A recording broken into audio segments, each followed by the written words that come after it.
Eles causam farmacodependência e tolerância e são utilizados para poder aliviar dores com uma intensidade maior. E tem os não opioides, que são esses analgésicos derivados do ácido salicílico. Diferentemente dos opioides, esses analgésicos, eles não causam farmacodependência, tá bom? E nem tolerância. Por outro lado, eles aliviam apenas dores brandas e moderadas. Eles não são capazes de aliviar dores de grande intensidade, tá bom? E nós temos os anti-inflamatórios não esteroidais, que são os AINES, e os esteroidais, que aqueles que possuem ação anti-inflamatória mais potentes, tá bom? E distintos mecanismos de ação e também não causam essa farmacodependência, tá? Hoje nós vamos nos concentrar em estudar essas duas classes de fármacos anti-inflamatórios, tá? Professora, Oi. tem gente pedindo para entrar na aula. Vamos então interromper aqui.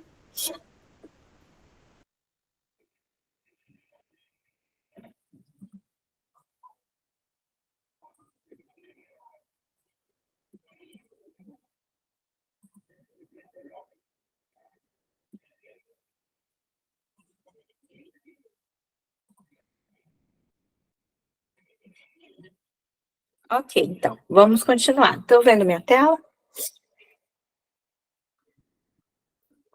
Sim. Então tá, gente, por definição, o que é uma inflamação, né? Uma inflamação, ela não é uma doença, tá bom? Uma inflamação, ela é uma reação do tecido, tá? E da microcirculação desse tecido a um tipo de lesão.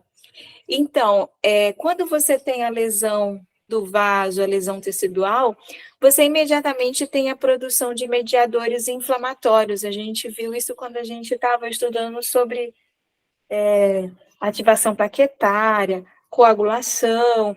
A gente viu que tão logo o endotélio seja lesado, você tem a produção de mediadores inflamatórios. E esses mediadores provocam a movimentação de líquidos, atraem leucócitos, né, extravasamento de líquido, e isso caracteriza a condição de inflamação. Teve um pesquisador que se chama John Rutter, ele que cunhou a frase que fala assim, ó, a inflamação não é uma doença, mas um mecanismo de defesa salutar do organismo. Então, quando a gente trata a inflamação, nós não estamos tratando a doença, a gente está tratando uma condição de uma reação a uma patogenia, tá bom? Por isso que, às vezes, tratar a inflamação e não descobrir a causa, o tratamento termina sendo apenas um tratamento paliativo, tá? Mas a inflamação, qual que é a finalidade da inflamação? Eliminar a lesão patogênica, né, remover os componentes do tecido lesado e promover a regeneração e arquitetura tecidual. E aí, quando você tem a instalação da condição inflamatória, você tem os 5 sinais cardinais da inflamação, que é muito importante a gente saber, porque eles, quando a gente for usar os fármacos, eles vão agir diretamente nesses sinais que a gente chama de sinais cardinais da inflamação, tá bom? Quais são os 5 sinais cardinais? Calor, rubor, tumor, dor, né? Calor, rubor, tumor, dor, e em alguns casos a função, o comprometimento da função do órgão, tá? Então, nós temos aqui calor, é a hipertermia, o aumento da temperatura local, no local da inflamação. Nós temos o rubor, que é resultado da hiperemia, tá bom? Fica naquela condição mais avermelhada.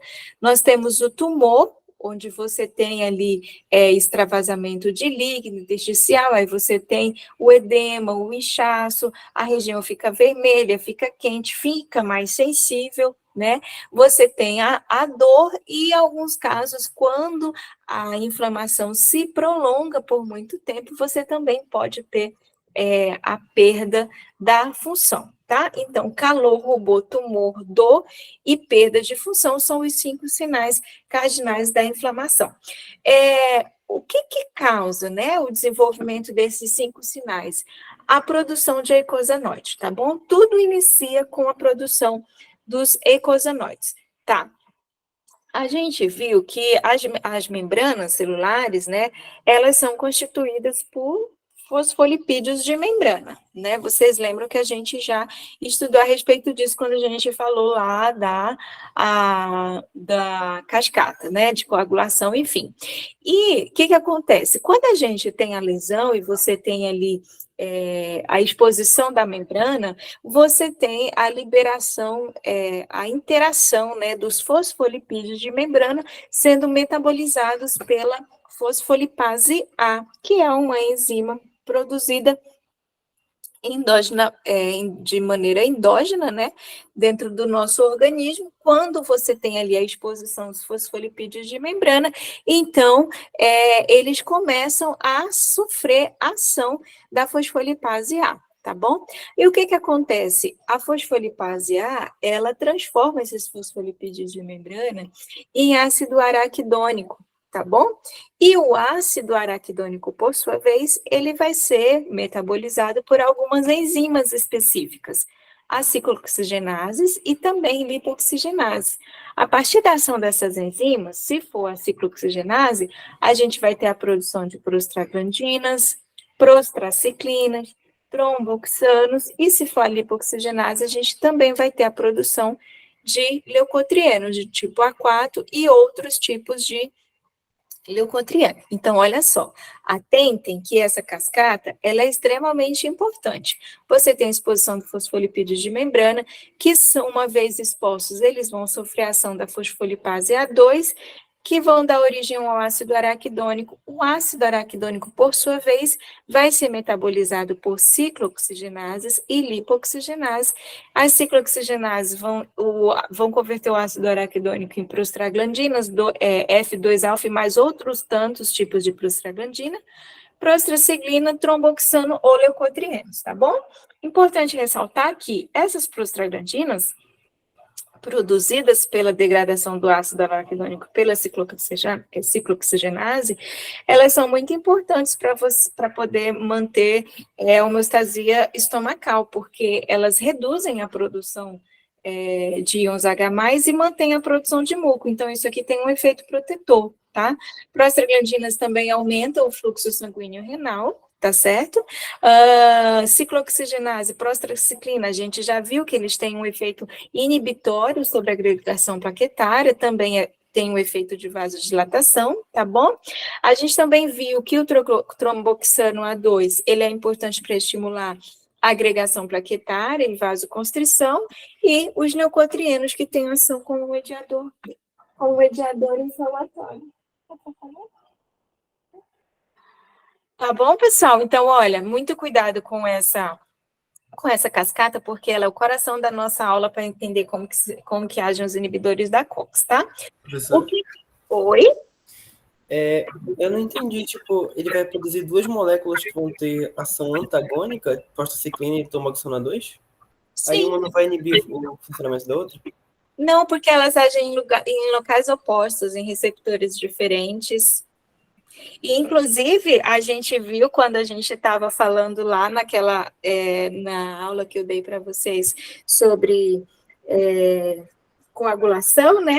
Que quando a gente tem, em condições normais, quando a gente tem o endotélio na sua forma íntegra, você tem a produção de prostraciclina, e isso ele ajuda para o efeito de vasodilatação e contribui para que as plaquetas estejam, permaneçam inibidas. Mas quando você tem a lesão do endotélio, que você tem a liberação de mediadores químicos, você tem um aumento da produção de tromboxano, e esse aumento vai levar à estimulação da agregação plaquetária, né? Então, termina que quando você tem a lesão do endotélio e a liberação de mediadores, você começa a produzir em maior quantidade tromboxano A2, de maneira que esse efeito vasodilatador da prostraciclina de maneira que esse efeito vasoconstritor do tromboxano, ele não consegue ser bloqueado pelo efeito vasodilatador da prostraciclina, tá bom? Até porque essa aqui, olha, a prostraciclina,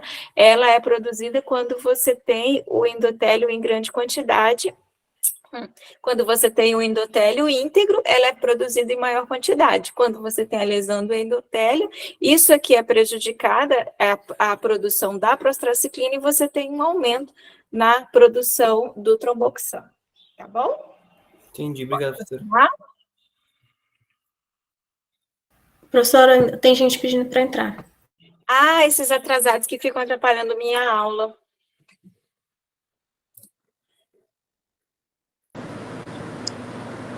É porque eles achavam que ia ser 2h30, professora. Aí, Tudo como bem. deu essa mudada, aí ficou complicado. Acho que algumas pessoas não viram no grupo.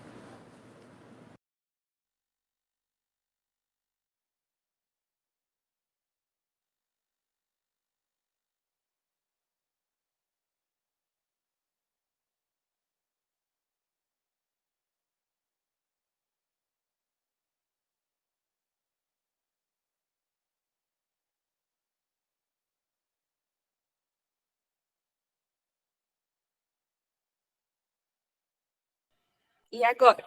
Posso continuar? Pode, professora. Então tá. Vamos lá. Tá, ok. Então, a ciclooxigenase, gente, que faz a conversão ali do ácido araquidônico, tá? E em prostraciclinas, prostaglandinas e tromboxano, ela é chamada de COX e existem dois tipos, tá bom? A COX-1 e a COX-2, tá? Dois tipos de ciclooxigenase, muito importante isso aqui. Por quê? Porque a ação do fármaco ela vai depender de qual dessas duas COX é o alvo dele, do fármaco, tá bom? A COX-1, a gente chama ela de COX constitutiva, ou seja, elas são produzidas de uma forma contínua. Ela não precisa de um determinado estímulo inflamatório para poder ser produzida, tá bom? Ela é produzida constitutivamente, produzida continuamente, porque ela é responsável por manter os efeitos, a homeostase no nosso organismo. Por exemplo, a proteção gástrica, como eu falei agora há pouco para vocês, ela é mantida pela COX-1, pela COX constitutiva. A homeostasia renal, o fluxo de sangue nos rins, é mantido pela ação da COX-1, porque a COX-1 vai lá, converte ácido araquidônico em prostaglandina, e a prostaglandina, se eu não me engano, é do tipo E2, ela age nos rins, aumentando o fluxo renal.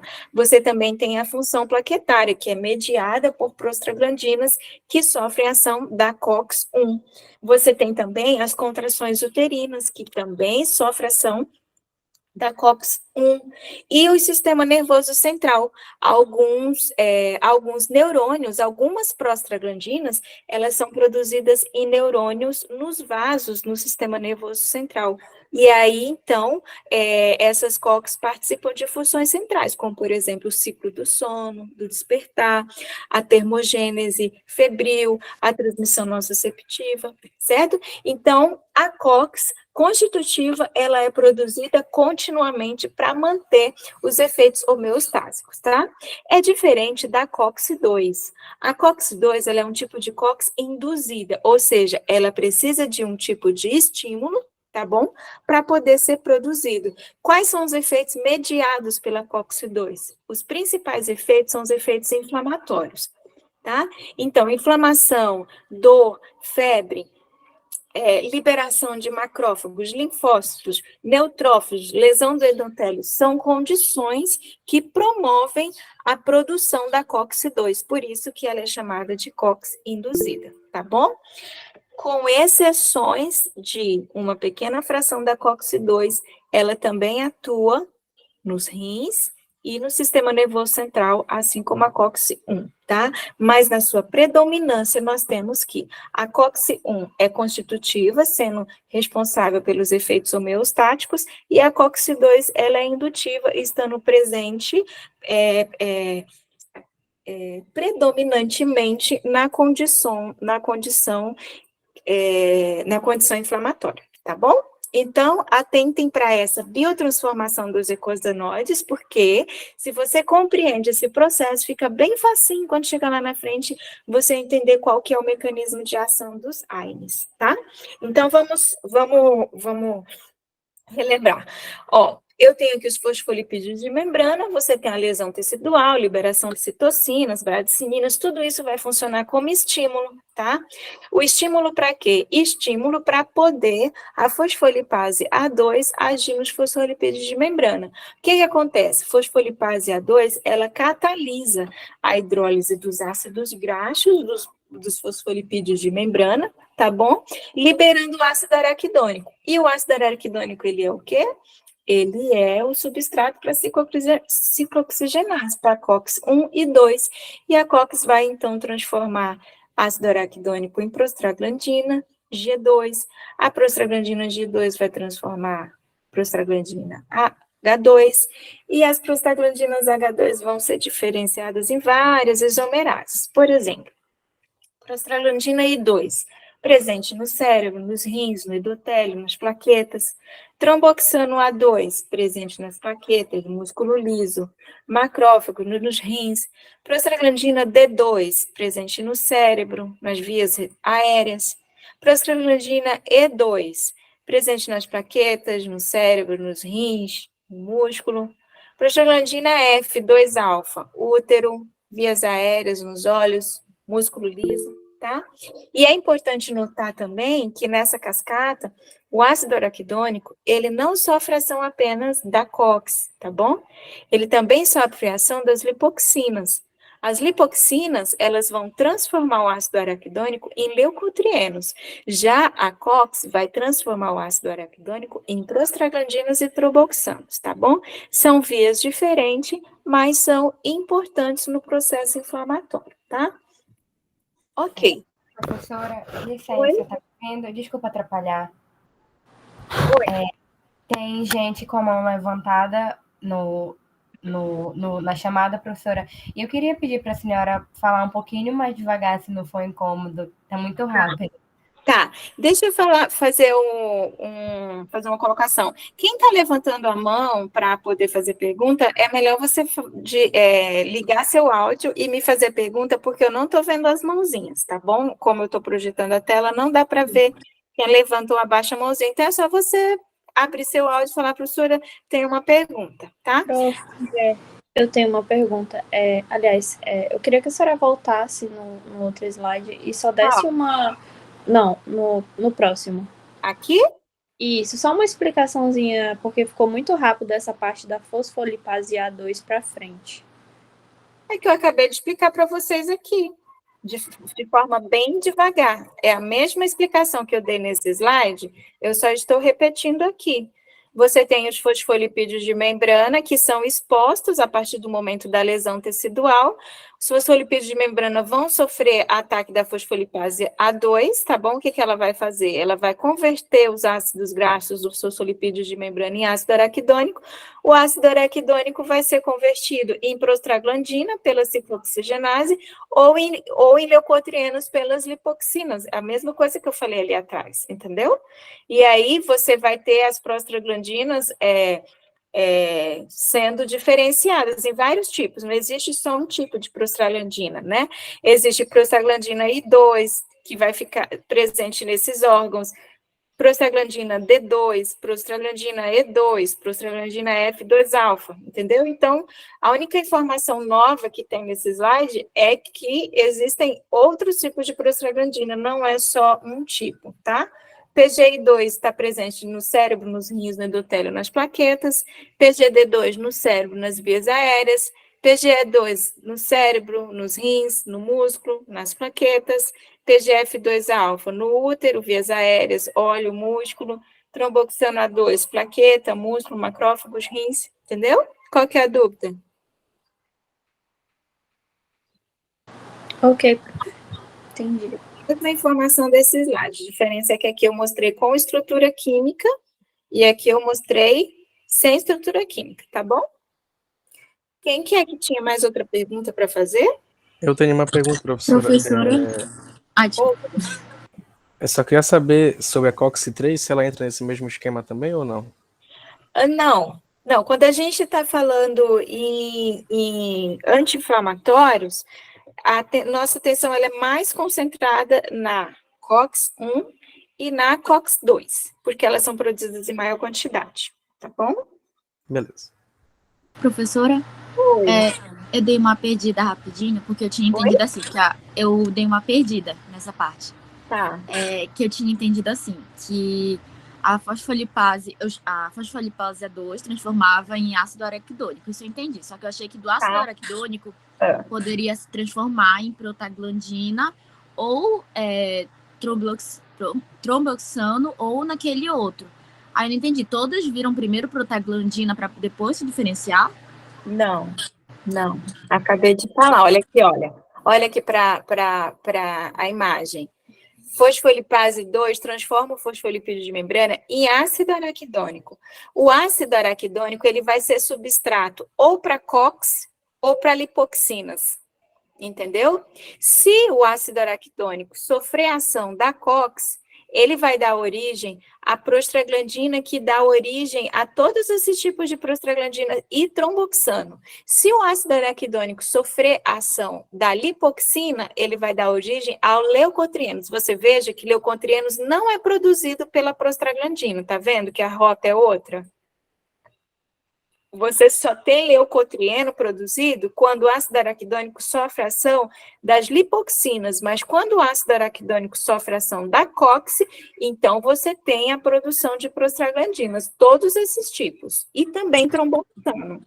É porque eu tinha entendido que o tromboxano e a prostaciclano, alguma coisa assim, era por outra via, não pela prostaglandina. Ok. Mais alguma dúvida, pessoal? Posso continuar? Professora, tem gente querendo entrar. Tá, peraí.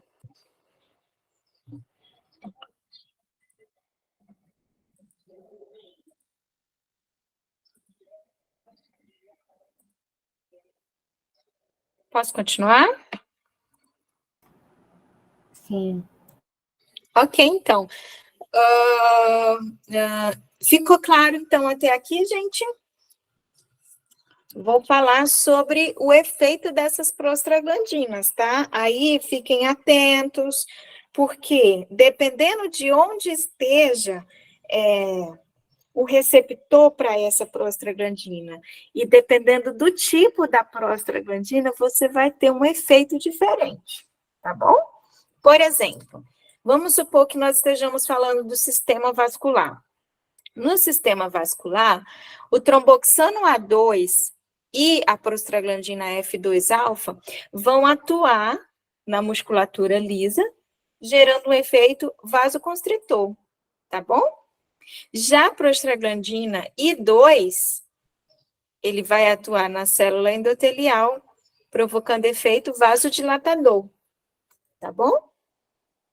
Então, você vê, que a prostaglandina tem tanto efeito vasoconstritor como vasodilatador. Mas como pode, professora? Porque você está falando de prostaglandinas diferentes. Se for a prostaglandina do tipo F2-alfa, ele vai atuar na musculatura lisa, fazendo vasoconstrição. Mas se for a prostaglandina do tipo I2, vai atuar na célula endotelial, fazendo vasodilatação, tá bom? Quando a gente está falando da plaqueta, a gente tem dois tipos de prostaglandina, do tipo E2 e do tipo I2, que vai desenvolver o efeito antiagregante, tá? Mas a gente tem o tromboxano A2, que vai exercer o efeito agregante, porque contribui naquela cascata da ativação plaquetária, tá bom? E falando do sistema gastrointestinal e renal, bom, lá no estômago, a gente tem dois tipos de prostaglandinas que podem agir provocando vasodilatação. Quais são elas? Prostaglandinas do tipo E2 e prostaglandinas do tipo I2. Provocam vasodilatação, consequentemente provocam citoproteção gástrica. Por quê? porque essas prostaglandinas aumentam a produção de muco e reduz a concentração de íons H+. Então, de certa forma, isso causa uma citoproteção gástrica, tá bom? No estômago, no sistema gastrointestinal, a gente tem o tromboxano A2 e a prostaglandina do tipo F2-alfa causando contração. Então, ó, prostaglandina E2 e I2 causa vasodilatação no sistema gastrointestinal, mas a F2-alfa causa contração, juntamente com o tromboxano A2, tá bom? Quando a gente está falando dos rins, eu tenho 2 tipos de prostaglandinas que causam vasodilatação, PGE2 e PGI2, olha a semelhança, tá? Vasodilatação. E tem o tromboxano, que causa vasoconstrição, tá bom? Professora, Oi. só uma dúvida. Lá no estômago, PGE2 e PGI2 vai fazer uma vasodilatação e vai reduzir a produção do muco. Automaticamente... Não falei isso, é o contrário. Ela vai reduzir a produção do muco, né? Não, vai Eu aumentar. fiquei confuso. Olha aqui. Ah, tá. Mas quando ela estiver fazendo isso, ela vai atuar também fazendo a dilatação dos rins também, é isso? É automaticamente o processo das duas? Eu fiquei meio confuso nisso. Ah, entendi. Olha, dizer que automaticamente você tem a prostaglandina sendo produzida. Uma vez produzida, ela tem receptores em diferentes órgãos-alvos. Então, se ela vai agir no receptor do estômago, ela vai provocar vasodilatação. Se ela vai agir no receptor nos rins, ela vai provocar vasodilatação também. Entendeu? Se ela for agir nas células da musculatura lisa, nós estamos falando, por exemplo, da I2 aqui, da E2 na plaqueta, ela vai desenvolver o efeito antiagregante.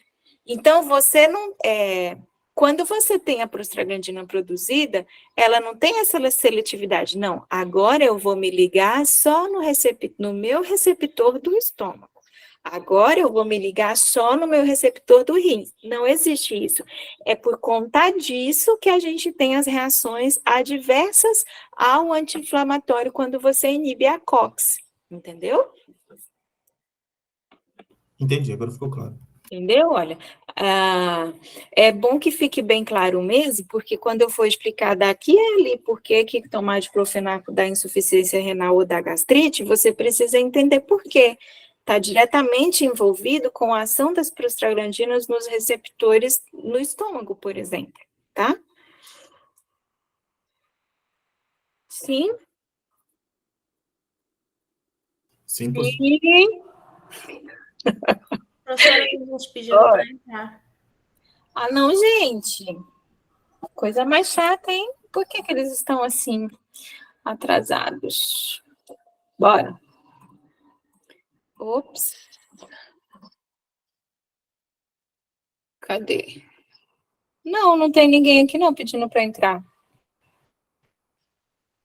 Então pode continuar. Desculpa. Já entrou todo mundo. Posso continuar?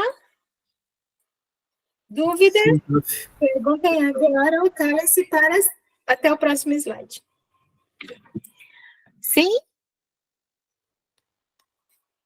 Pode continuar, prof. Pode ir, professora.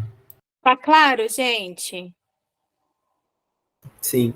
Sim. Sim. Ok. Posso fazer uma pergunta, então? Sim. Por que o uso de AINE causa insuficiência renal a longo prazo, lesão renal?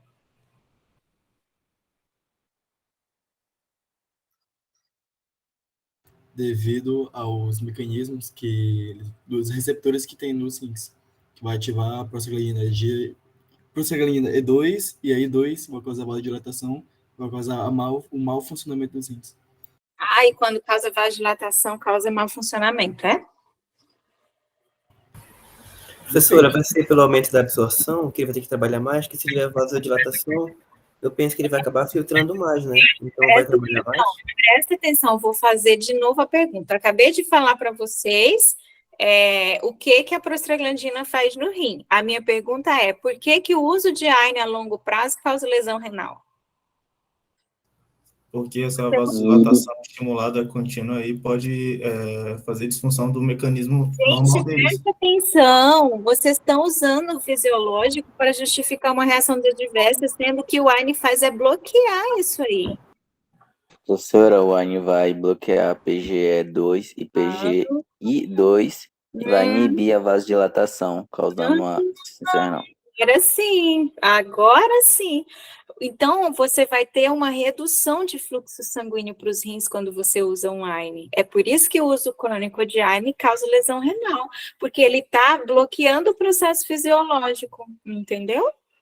Agora sim faz sentido o raciocínio de vocês. Vou continuar.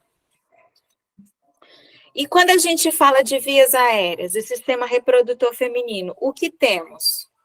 Temos que no sistema, na musculatura do liso, ou no músculo liso do brônquio, nós temos produção lá, olha, local de ação da prostaglandina do tipo E e do tipo I2, ela vai relaxar, e prostaglandina F2F, tromboxano A2 e prostaglandina D2, ela vai contrair, tá?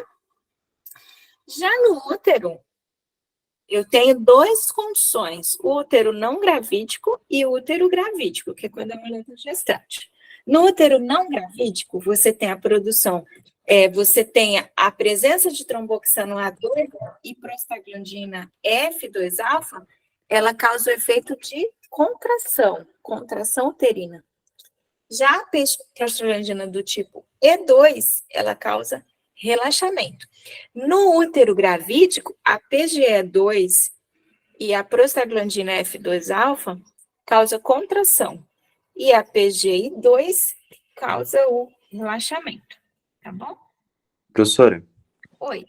uma pergunta. Então, assim, naturalmente, a PGF2-alfa, por exemplo, vai causar contração do útero, né? Sim. Fisiologicamente. Isso. Aí, quando eu uso você falou qual? PGF2-alfa. Isso, quando está grávida, você tem a contração. Inclusive, isso é fisiológico. Quando a mulher está grávida, nos últimos meses, nas últimas semanas, quando está chegando próximo do parto, há um aumento da produção dessa prostaglandina, da prostaglandina do tipo E2 e F2-alfa, justamente para poder começar as contrações uterinas, entendeu? Há um aumento dessa produção e você tem um aumento das contrações uterinas. Entendi, professora. Aí, quando a gente usa o AINE, a gente está inibindo essa contração. Seria isso? Exatamente, está inibindo. Inclusive, isso é uma alternativa farmacológica para poder impedir o parto prematuro. Tipo, a mulher começa a ter as contrações uterinas antes, e aí o médico não quer que o bebê nasça, e aí o que faz? Administra anti-inflamatório. Por quê? Para poder bloquear essa contração e segurar um pouco mais o bebê, entendeu? Entendi, professora. Obrigado. Então, vou entrar no mecanismo de ação. Como que age, então, como que os fármacos anti-inflamatórios agem? É muito simples. Quando você tem o estímulo, a fosfolipase, ela é exposta, né? Os fosfolipídios de membrana são degradados pela fosfolipase A2, e ali o ácido araquidônico vai ser metabolizado pela prostaglandina. A prostaglandina vai gerar a formação de mediadores, né? A prostaglandina vai se ligar aos seus receptores, que são acoplados à proteína G, vai dar origem a segundos mensageiros, e esses segundos mensageiros vão desencadear seu efeito biológico. Como é que o AINE faz? Como é que o AINE age, né? Ele vem aqui, bloqueia a produção de prostaglandina você tem o bloqueio do efeito biológico que é gerado pela prostaglandina quando ela se liga no seu receptor, tá certo? Agora vamos mais especificamente para os nossos agentes anti-inflamatórios, tá? Vamos observar quais são os fármacos, como que eles desenvolvem os seus efeitos e como que eles desenvolvem o efeito anti-inflamatório. Bom, expliquei essa cascata para vocês ali atrás, não foi? Como que o AINE vai agir? Ele vai vir aqui, ó, e vai inibir a COX. Uma vez inibida a COX, o que vai acontecer? O interrompimento dessa cascata. Eu não tenho a produção de prostaglandinas, consequentemente, eu não tenho os efeitos biológicos provocados por essas prostaglandinas. Tá certo? Tudo bem, gente? Tudo sim, professor. Tudo. Pronto, se você entendeu a cascata que a gente chama a cascata de produção dos eicosanoides, você entendeu como que são produzidas as prostaglandinas, você entendeu que os fosfolipídios são a fração da fosfolipase A2, produz ácido araquidônico, que faz sulfuração da COX, e produzir esses mediadores, se entendeu isso, pronto, qual que é o mecanismo de ação do AINE? Ele vem aqui, bloqueia a COX e interrompe toda essa cascata. Posso prosseguir? Pode É sim, simples assim, tá? É simples assim. Tá rápido, Camila? Não, professora, tá bom. Tá bom, então. Aí a gente tem o efeito antipirético, né? Que é o efeito lá que regula a temperatura. Lembra que eu falei que existem neurônios no sistema nervoso central? Que eles são produzidos e prostaglandinas que agem lá? Então, é assim que a gente vai ter o efeito antipirético, porque ele vai inibir a formação de prostaglandinas e aí você tem uma regulação da via hipotalâmica. Os AINES, eles vão reajustar o termostato hipotalâmico, tá bom? Por quê? Porque eles vão inibir a prostaglandina de ação hipotalâmica, que é a PGE2, tá? Olha aqui, olha. Numa condição clínica de inflamação, que você tem lá lesão tecidual, a liberação de pirógenos, tá? Pelos macrófagos, que é a interleucina, né? Mediadores inflamatórios, tá bom? Interleucina tipo 1, tipo 8, TNF-alfa. O que acontece? Esses pirógenos, eles estimulam a liberação de prostaglandina E2 pelo hipotálamo, tá bom? Então, você tem a liberação de prostaglandina E2 pelo hipotálamo, a prostaglandina E2 vai se ligar nos seus receptores e vai então gerar uma alteração no termostato hipotalâmico, tá? E aí você tem um aumento dos níveis de AMP cíclico, esse aumento do nível de AMP cíclico estimula o hipotálamo a aumentar a temperatura corpórea e a gente tem a febre. Por que a gente tem tremor quando a gente está com febre, né? A gente diz, nossa, estou com tanta febre que eu estou tremendo. Porque a prostaglandina a prostaglandina do tipo E2, que é liberada pelo hipotálamo, né, que é estimulada lá pelos pirógenos, eles também vão agir no músculo. Eles vão causar vasoconstrição, e aí isso vai gerar esse tremor muscular, entende? Que vem acompanhado da febre. Quando você dá um anti-inflamatório que tem uma ação antipirética, essa ação antipirética é exatamente devido ao bloqueio da liberação da prostaglandina 2. Consequentemente, você tem uma regulação do termostato no hipotálamo, você tem uma recuperação da temperatura, tá bom? Da temperatura corpórea. Professora? Oi. Só queria avisar que deu um anúncio aqui que sua aula vai terminar em 15 minutos, a chamada, no caso. Entendi. Porque eu não entrei pelo FPA. 15 minutos, é? Isso. Então vamos fazer assim, vou dar minha aula até cair, aí eu vou mandar o link de novo para a Ana Lídia e vocês entram, tá bom? Ok. vou explicar a ação analgésica. Vocês entenderam a ação antipirética e agora eu vou explicar a ação analgésica, tá? Na ação analgésica, a gente tem alguns diferentes estímulos para a dor, tá?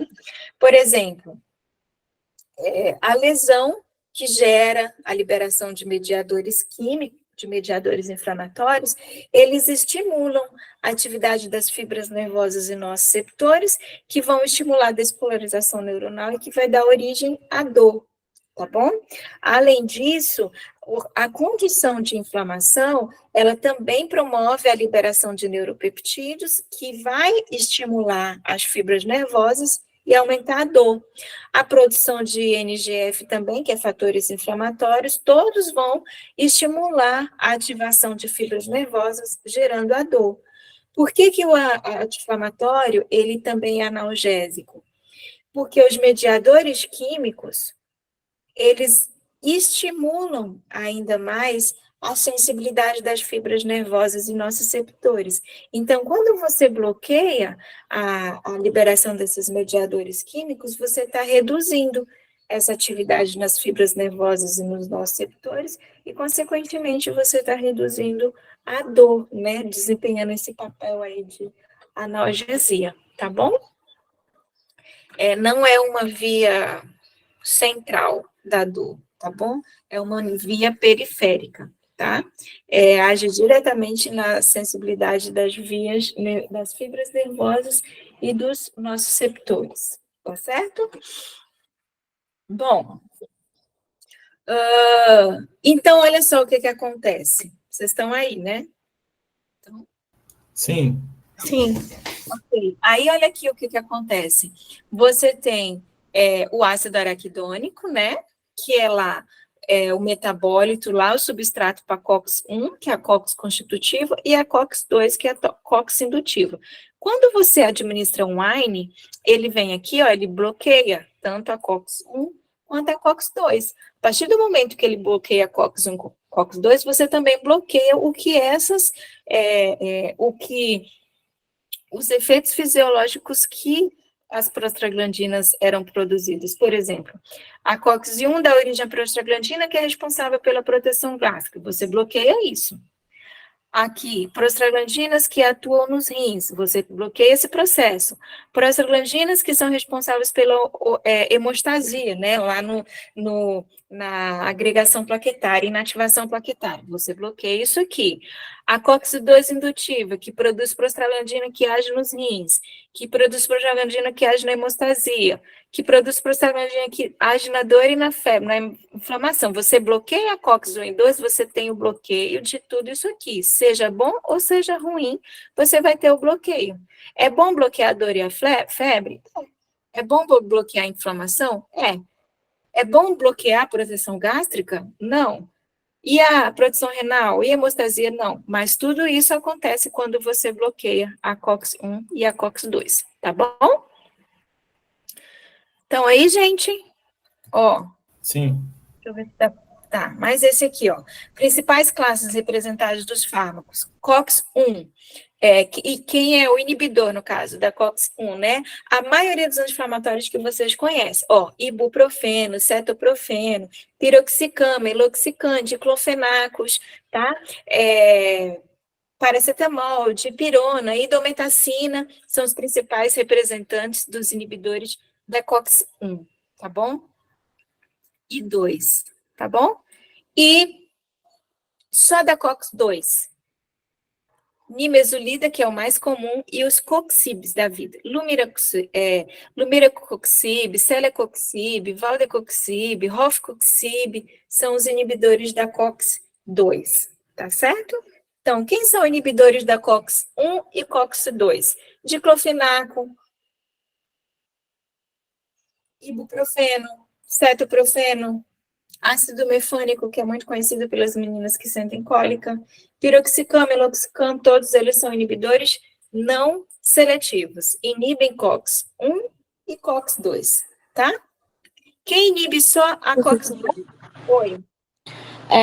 Se a gente viu que a COX-1, por exemplo, ela serve muito para fazer a hemostasia corporal, Porque, porque ainda se usa muito os inibidores não seletivos, não seria mais vantagem inibidores seletivos da COX-2 para, tipo, quase tudo? Sim, com certeza. Por que usa, então, os inibidores não seletivos? Porque são mais baratos, entende? São mais acessíveis. Um diclofenaco de sódio, por exemplo, ele é mais acessível do que uma nimesulida. Mas, para quem tem conhecimento, o médico que vai prescrever, por exemplo, um anti-inflamatório, ele vai prescrever um de seletivo, entende? Se ele puder prescrever, se ele puder escolher entre por exemplo, um diclofenaco e uma nimesulida, ele vai prescrever a nimesulida, porque para o paciente, a nimesulida ele vai ter menos efeitos adversos, tá certo? Entendi. Então, tipo, não tem aquilo de, para determinada inflamação é melhor não seletivo, e para outra é melhor o seletivo. Sempre é melhor usar um seletivo, né? Sempre é melhor usar o não seletivo. O que você vai ter são condições clínicas que você tem o anti-inflamatório desenvolvendo um efeito mais específico. Por exemplo, cólica menstrual. A gente sabe, a nimesulida tem efeito? Tem efeito. O piroxicam tem efeito? Tem. O ácido mefenano também. Todos têm efeito. Todos reduzem a cólica. Então, se você pode reduzir a cólica com nimesulida, se o paciente responde bem a nimesulida, ele vai ter menos efeito adverso. Tá bom? Eu acho que agora eu vou interromper, tá? Antes que eu passe aqui para o mecanismo de ação, para não interromper no meio, e aí eu vou enviar o outro link, tá? Não se enrolem para entrar, não, para a gente não perder tempo. Professora, Oi.